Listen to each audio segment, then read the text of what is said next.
Bridgerton is back with all the bodice-ripping, ball-dropping, unchaperoned action you've come to know and love. A handbag? I'm sorry, I randomly found that clip and will likely use it a half dozen times throughout this video. After the huge success of Season 1, Season 2 has large shoes to fill, especially considering the absence of the Duke of Hastings, Simon Arthur Henry Fitzranulph Bassett. Yes, that's his real full character name. Apparently, actor Regé-Jean Page left the show amicably, but if I were Lady Whistledown, I'd suspect some behind-the-scenes scandal afoot. Alas, this video isn't about that, it's about Season 2, its ending, and what we may expect from Season 3. And don't worry, there won't be any spoilers from the books, partially because I can't read. Do you read? Books. I've also left timestamps to the topics I'll be covering below, so sit back, enjoy some light refreshments, Is that cake? and make sure to like and subscribe, because we're going to have a ton of fun. Oh, the puns get worse. Whereas Season 1 focused on the relationship between Daphne Bridgerton and the Duke of Hastings, Season 2's main plot revolves around Daphne's older brother, Anthony, and newcomer Kate Sharma. If you thought Daphne and the Duke had it rough, just wait till you see these guys express their love. You are the bane of my existence.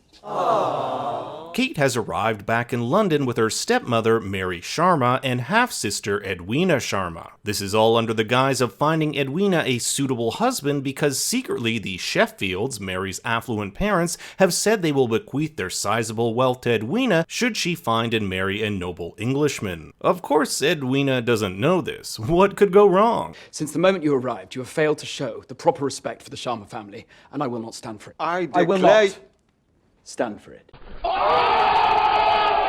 In the second last episode of the season, Kate, frustrated about her feelings for a man that has been betrothed to her sister, rides into a storm and is knocked off her horse. Her solo rides have been something she's done throughout the season, symbolic of her yearning to be free both from her duty and a society that dictates who she can and cannot love. It is ironic then that the person who ends up saving her is the very man she met while riding back in episode 1. Throughout the season, Kate and Anthony's love has been hindered by one thing: duty. I'm looking for perfection, Mother, and you should be too.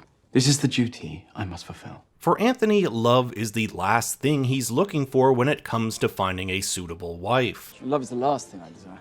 But if my children are to be of good stock, then their mother must be of impeccable quality. He treats the courting process as a duty to be performed, setting up interviews and rehearsed questions without factoring love into the equation, because for him it is part of his familial duty. It is only out of the greatest love of my family that I aim to choose a bride with my head and not my heart. Anthony is a slave to duty, and this largely stems from what happened to his father, Edmund Bridgerton. Anthony had much love for his father, but when his father died to an unfortunate bee sting, Anthony closed off his heart. For him, it was better to shield oneself of pain and choose not to love than to risk it and feel that sorrow like he did when his father died. But then after your father died, a wall went up inside you, as if love had become some weakness. Fun fact, Edmund's favorite flower was a lilac, and wouldn't you know it, but in the vast majority of scenes you'll see Kate wearing that color, like here, here, and here. So if Anthony is to overcome his sense of duty and embrace love, he'll need to learn a valuable lesson from his mother, that it is better to have loved and lost than to have never loved at all. And I would undoubtedly feel the same pain I felt all over again if I had to, because real, true love is worth it.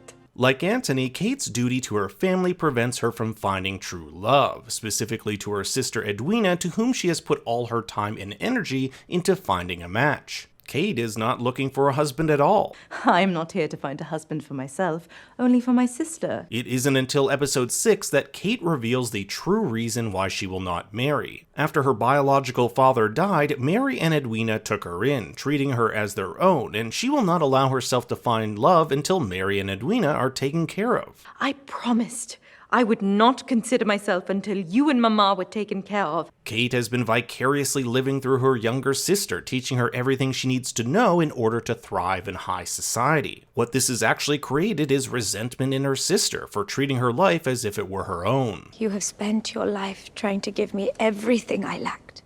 But really, You simply gave me everything you really wanted for yourself, as though my life were not my own. If Kate is going to find true love, she, like Anthony, must put aside her familial duty and realize that she is deserving of love. Ironically enough, it is the two mothers who give both Anthony and Kate that push to follow their hearts and express their love to one another. At the Featherington ball, after 8 episodes of pent-up will they won't they, Anthony proposes to Kate and she says yes.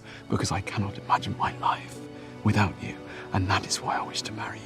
The season then fast forwards 6 months after the marriage of Kate and Anthony, and the two are happily in love and can finally express their feelings towards one another in front of everyone. And I half expected the Duke to make an appearance here saying, "Did I miss anything?" But a happy ending is not in store for all our characters. At the end of season 1, it was revealed that Penelope Featherington was the salacious gossip queen Lady Whistledown, who was actually voiced by none other than Julie Andrews. In retrospect, it makes sense that Pen is Whistledown. She has access to all the high society soirees, keeps mainly to herself at the balls where she picks up on all the hot gossip, and doesn't have men swooning over her 24/7, affording her ample time to write these columns. As Eloise Bridgerton, Pen's best friend, states of Whistledown, I rather think that the only reason Whistledown writes about such things is because she is not an active participant in them. a better word here would be active participant. So at the start of season 2, we've learned that Whistledown has taken a bit of a break, but with courting season just around the corner, she's ready to sharpen her knives, or should I say quills. It's funny then that in the first scene between Pen and Eloise this season, she is buying quills. But someone very powerful is adamant on uncovering Whistledown's true identity,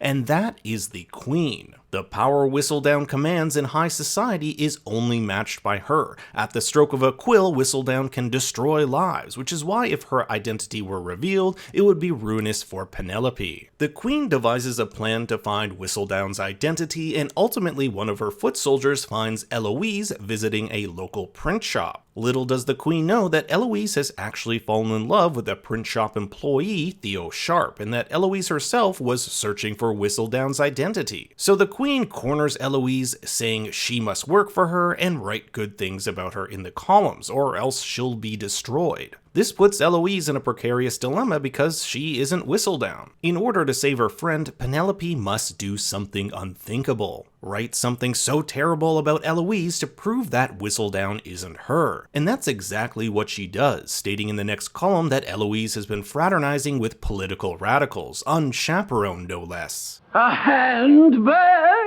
The plan works, but Eloise is ruined, making it that much more painful when she discovers that her best friend did this to her. During the Featherington ball, Eloise notices how Penelope has picked up on certain gossip, and she begins to put 2 and 2 together, going so far as to ransack Penelope's room and finding her secret stash of Whistledown money and effects. It's a complete falling out between these two, both of them saying things that will undoubtedly make it difficult for them to repair their friendship. But if there's one thing for certain, it's that the writers are putting Penelope in a place where she is utterly alone at the start of season 3. She's lost her best friend, no man desires her, and the only person she truly cares for, Colin Bridgerton, is overheard saying that he'd never dream of courting her. If this isn't the start of a villain arc, I don't know what is. At the end of the episode, Penelope picks up her quill, stating that Whistledown cannot keep quiet for long. With Eloise knowing her identity, I'm not exactly sure how she's going to keep up this charade, but who knows, maybe Eloise will have to keep quiet with what Penelope has on her, or perhaps Eloise's credibility is already tarnished. Regardless, expect a more spiteful Whistledown next season. From one Featherington to the other, we now take a look at the Baroness Portia, who after the death of her husband Archibald in season 1, eagerly awaits the arrival of the next owner of the estate, Jack Featherington. Portia hides the fact that her family is on the cusp of bankruptcy, thus she devises a plan to entrap Jack into marrying her daughter so they can access his vast wealth in the mining industry. That is until she finds out he's on the verge of bankruptcy too. So what do two desperate people do? Obviously work on an even bigger scheme to fool the wealthy elite of London into investing in their sham mining company so they can take all their cash and run away to America. It's actually Colin, a potential investor, who uncovers this plot, finding out that the gems he's been selling are a cheap knockoff. Knowing they'll be found out, Portia ends up double-crossing Jack, taking half of the money and setting him up as the sole antagonist of this devious plot. And this is all because Jack truly does not care for her or her children. Remember, this is the guy who wanted to make out with Portia even though he was engaged to her daughter. And it is clear to me that you do not care about them at all, so I'm sending you away with your favourite person, yourself. Not only that, she had Mrs. Varley forge a signature stating that as soon as one of her daughters has a son, the estate will pass on to them. This actually sets up some juicy drama for season 3. It may force the Featherington sisters into competition with one another to see who can pump out a son the quickest in order to gain control of the estate. But there are still a few loose ends when it comes to the end of the season and the start of season 3. We know that Netflix has renewed Bridgerton for a 3rd and 4th season, and that executive producer Chris Van Dusen has stated his goal was to focus on a different Bridgerton sibling in every one. Could that mean Benedict is our season 3 lead? He did drop out of art school after finding out his brother paid for his entry, so that's all up in the air. But Van Dusen has stated that they, quote, might have to get creative when writing these upcoming seasons. That to me signals they aren't going with the obvious next Bridgerton sibling, Benedict. I'm wondering if that will mean we could get a time jump and possibly see an older Hyacinth or Gregory be the focal point of next season. Anything seems to be on the table. Colin is also a possibility, however I personally see him as a bit too young to take on the lead just yet. Maybe in 2 seasons from now. Bridgerton's aside, we also have Edwina, who is supposed to be wed to Anthony. She's now single, and as the Queen hinted at near the end of the season, she's gonna try to hook her up with her nephew, the Prince of Russia, who we saw briefly in season 1. If that actually happens, it means Kate and Anthony would be brother-in-law to Russian royalty, which I think opens a ton of cool new possibilities. I'm really excited to see where Bridgerton goes. It looks like every season will have its own unique feel and spin to it, which will make it exciting to watch. But what did you think of Bridgerton Season 2? I want to hear your thoughts and theories in the comments below. Thanks for watching, everyone. Be sure to like and subscribe, it really helps the channel out, and for more bad takes you can follow me on Twitter and Instagram at ThinkStoryYT. Until next time, remember, A handbag!